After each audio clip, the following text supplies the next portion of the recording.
Throughout the years of competitive Pokemon, there are bound to be a few of those lovable monsters that don't get to participate. Aside from the expected mythicals or legendaries, there are some Pokemon that end up being restricted from official VGC tournaments for one reason or another. Welcome to a GatorX compilation where I'll be discussing all of those weird little Pokemon that have been rejected. So sit back, buckle up, and get ready because I think I know the perfect place to begin. Wobbuffet is such a meme of a Pokemon, there's no way it could possibly be any good, right?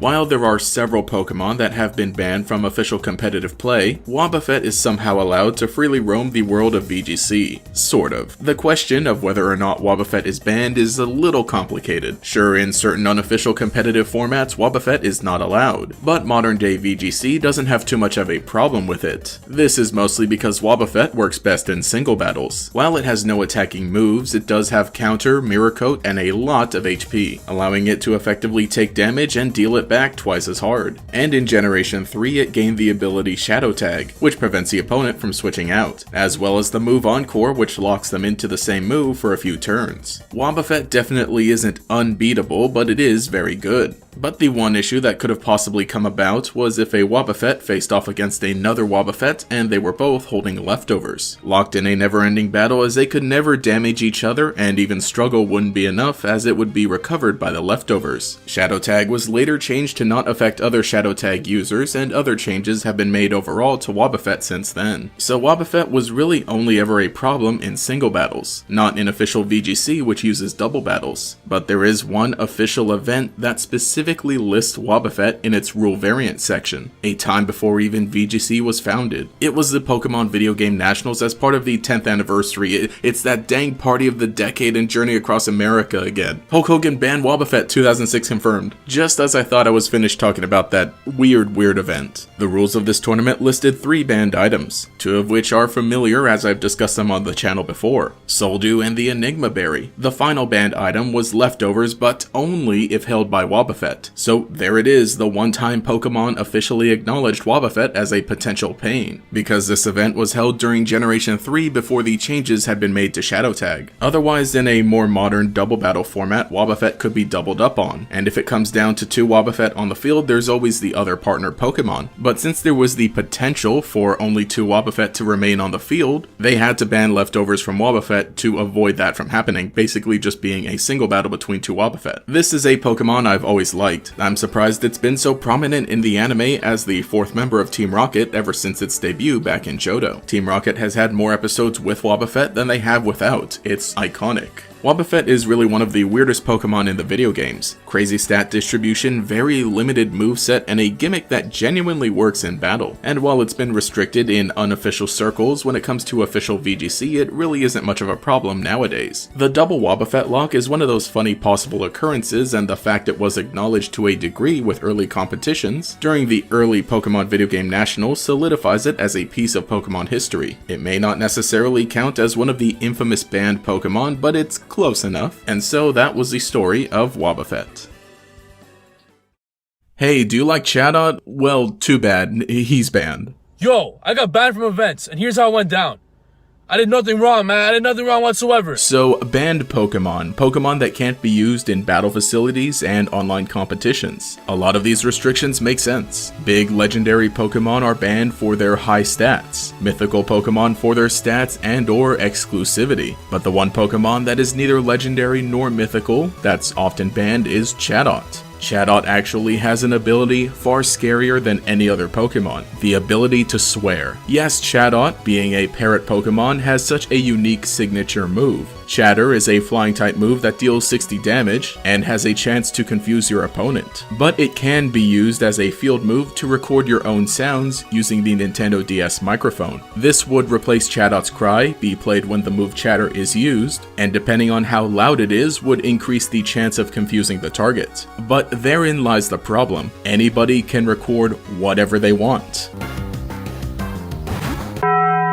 and unfortunately this meant Chatot never had a chance of being usable in online competitions. Instead of Chatot repeating funny memes, people would probably have used it to record bad words, racial slurs, and homophobic slurs. This is why we can't have nice things. And it's too bad this potential was ruined. Chatot was very prominent during the Diamond and Pearl era, appearing in the movie Pokémon Ranger and the Temple of the Sea, and in Pokémon Mystery Dungeon Explorers of Time and Darkness, and of course in the anime series proper. Team suck. It was something of a mini mascot for Sinnoh, being a cute and bright Pokemon that had an identity tied to one of the big features of the Nintendo DS. I always found microphone features weird in Nintendo. Hey You Pikachu is an experience just all on its own, but I remember Mario Party 7 being a blast. Nintendogs had the worst implementation because you had to call your dog dozens of times just in order to name it. This is mandatory for every dog, but enough about the franchise that sells the same game 4 times and back to the one that only does it 3 times. Really, I suppose banning Chatot was for the better. I wouldn't want to be verbally assaulted by one of my favorite Pokemon. Side note, online interactions in general were probably a mistake for Pokemon, because I remember in Diamond and Pearl you could dress up a Pokemon. This was used for contests, but also just for fun, and connecting to the internet allowed you to see other people's Pokemon all dressed up. And upon doing so, my eyes were assaulted by Abomasnow made to look like it had genitals. So I could only imagine how much worse it would be for Chatot. Generation 5 kept the move Chatter mostly the same, and it wasn't until Generation 6 that Chatot was released from its prison, as the move Chatter was changed. Now you can no longer record sounds, but the move has a 100% chance to confuse, which honestly is a fair trade-off. It's even still an exclusive move. Generation 6 Chatot was so fun to use online with Battlespot singles and was my go-to in free-for-all battles with friends. It is kind of sad that this Pokemon was robbed of its unique gimmick.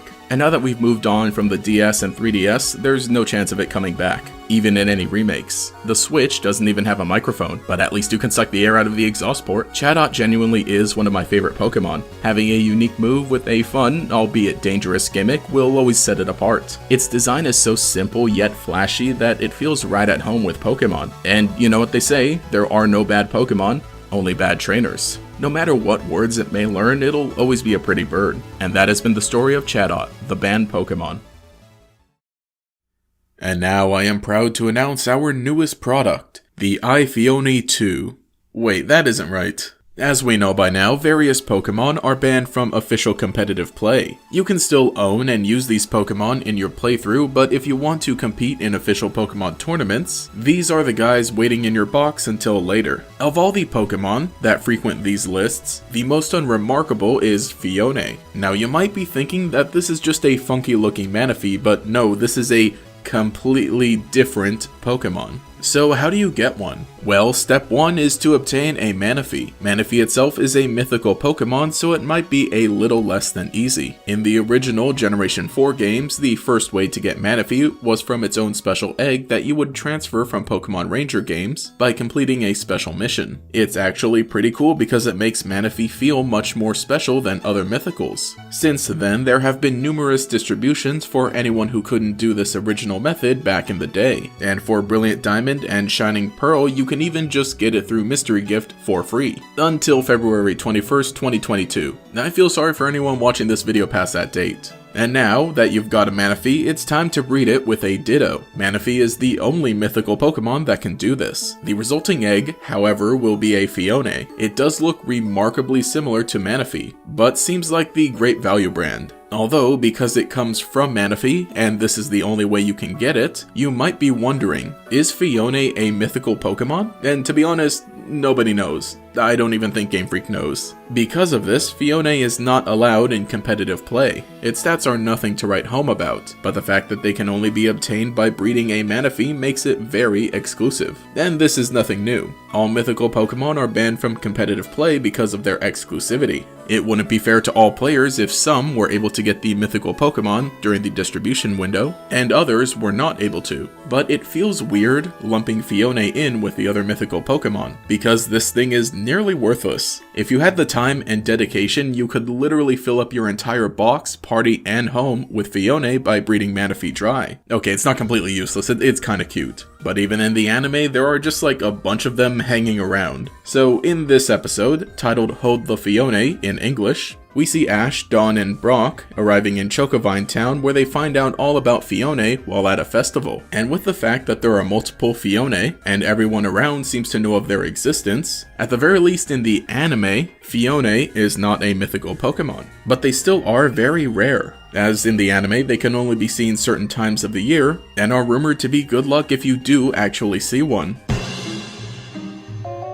And the Jumbo Dialga and Palkia figurines from the Pokemon magazine? So they all hop onto a Fiona watching cruise run by some very trustworthy people. Look, these guys have been using submarines for years and they're still kicking. Anyway, a bunch of Fiona show up and one of them takes a liking to Baniri. It's later captured by Team Rocket when it gets separated from the group. And on the next day, Fiona escapes by melting into the water with acid armor, all Vaporeon style. I think that's pretty neat that we get to see another Pokemon using this ability.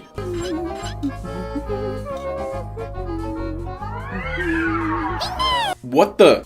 It eventually catches up to Ash, Dawn, and Brock, somehow able to hop along the pavement without any legs. And the whole thing just evolves as Fiona gets jealous when it sees Baniri with Pikachu, and then they battle. I started watching this episode to get some answers on the lore, and now it's all relationship drama. I love it, this is great. But my main takeaway from this episode is that Fiona isn't really treated like a mythical Pokemon. But in the games it can only be obtained by owning a mythical Pokemon. So it effectively has the same exclusivity, and that was enough to keep it out of official tournaments. Again, I don't think anybody is going to show up to a VGC tournament with a Fiona, but this is an attempt to keep an even playing field for all the competitors. Because if for some reason one guy shows up with a Fiona and everybody else just doesn't have one because they never got Manaphy, technically he has an unfair advantage. So I understand why this happens for mythical Pokemon, and Pokemon related to mythical Pokemon. Really, Fiona can be quite forgettable. It looks very similar to Manaphy, and doesn't get the same spotlight that keeps Manaphy in people's minds. And it's just nothing very significant. I do like Fiona though, I think the concept of it is very unique. And after watching the episode, seeing what it can do, I actually kind of like it a little better. And I personally am at least able to see the differences between it and Manaphy. It's all in the head tails. It's just funny, this Pokemon that isn't really anything special technically counts as one of the banned Pokemon, but what can you do?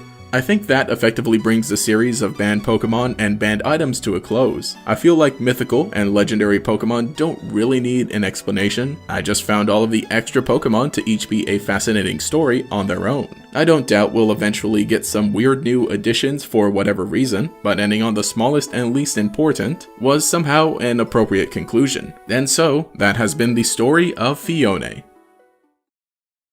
Alright, I don't want to get too controversial on this channel, but it was inevitable that I would someday end up talking about Ash Greninja. Despite the base form being a consistent fan favorite Pokemon, and Ash Greninja specifically being one of the highlights of the XYZ anime, it actually is one of the few Pokemon to enter the Hall of Infamy for being banned in competitive play. But why is that? During the Pokemon Sun and Moon era, Ash Greninja was among the list of banned Pokemon for various official Pokemon events. It was usually lumped together in the same section as mythical Pokemon, which I assume are often banned for their stats, abilities, and most importantly, exclusivity. Ash Greninja wasn't exactly a common Pokemon either. It wasn't a distribution Pokemon, but it also definitely wasn't in the base game. The way through which you would receive an Ash Greninja was to play the Pokemon Sun and Moon demo, which had its own little story. At the beginning of your demo adventure, you would receive a Greninja with the Battle Bond ability. This allows Greninja to transform into Ash Greninja during battle after it knocks out an opposing Pokemon. This gives it a huge boost to the base stats, as well as powering up the move Water Shuriken by making sure it hits 3 times. It's on about the same level of a Mega Evolution for Greninja, though it has a requirement to activate. Greninja's attack and special attack are now nearly equal, and there's no real requirement to even use the move Water Shuriken, so having a Battle Bond ability is just a huge plus to Greninja, especially if you were just to stick to the very good special moves that Greninja has access to. And so having a good ability that increases its stats to the level of a Mega Evolution without being a Mega Evolution itself, as well as only being available through one specific means is probably why Greninja was lumped in with the mythical Pokemon and banned from competitive play. But the demo is actually a pretty neat little adventure on its own. I remember how fun it felt to actually play some part of the games before the full release. It's only a small portion of the game and the story overall is non-canon, but I think it's so neat that Pokemon made a little half-hour or so adventure. But after you complete the story, you're able to transfer Greninja to the full games of Sun and Moon, and you'll receive it from the delivery man, again just like other mythical Pokemon. Since then, this has been the only way to get a Greninja with the Battle Bond ability, and with Pokemon Sword and Shield's Pokedex, Greninja didn't make the cut. So while you can bring it into Pokemon Home, Ash Greninja has become a relic left in Generation 7. I did think that it was pretty neat we got to see more references to the anime during Sun and Moon, but then again, the games were also kind of finishing up stuff from Generation 6 that really hadn't been resolved, most notably Zygarde. But hey, we also get Ash's Pikachu. Don't be fooled! She's just a regular Pikachu. with a stupid cheap hat! She still embodies all the awful stereotypes she did before! But she's got a new hat. There really wasn't anything solid concerning the actual lore of the games and anime being connected. So I feel like the Pikachu and Greninja were mostly just meant to be a neat little reference, even though it really did make everything feel very connected during the 20th anniversary of Pokemon. You guys remember it all comes together? Although that is just another thing that could be used as an excuse to push Ash Greninja to the side. And on top of that, it was brought into the games a generation late and isn't even usable in the current one. So while it was banned from competitive play for its exclusivity and power, it didn't get much time in the spotlight for being such a fan favorite Pokemon. I mean, Greninja even made it into Smash Bros, and like I said, it has consistently been a fan favorite Pokemon through various polls. And Ash and Greninja's bond in the anime has been a highlight since then. And obviously it being banned from competitive play doesn't stop anybody from using it casually or even throughout their playthrough, but it is just kind of a funny occurrence looking back. And so that's been the story of Ash Greninja.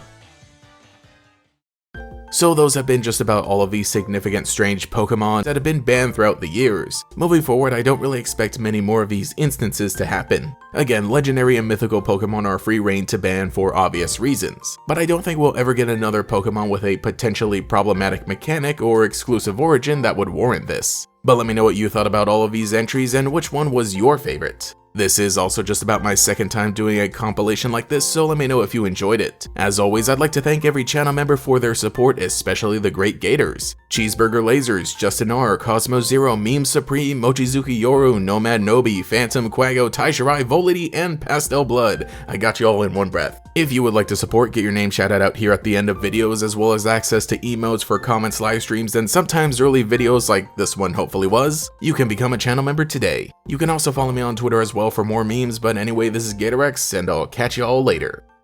The biggest battle of the season, the Pokemon League competition, is coming to Kids WB, and you can get an exclusive sneak peek of the upcoming battles this Monday night during 7th Heaven. Who are the newest trainers? What new Pokemon are they battling? And what new attacks will lead them to victory? Find out by watching the Kids WB Pokemon League competition preview during an all-new 7th Heaven on the WB Monday night.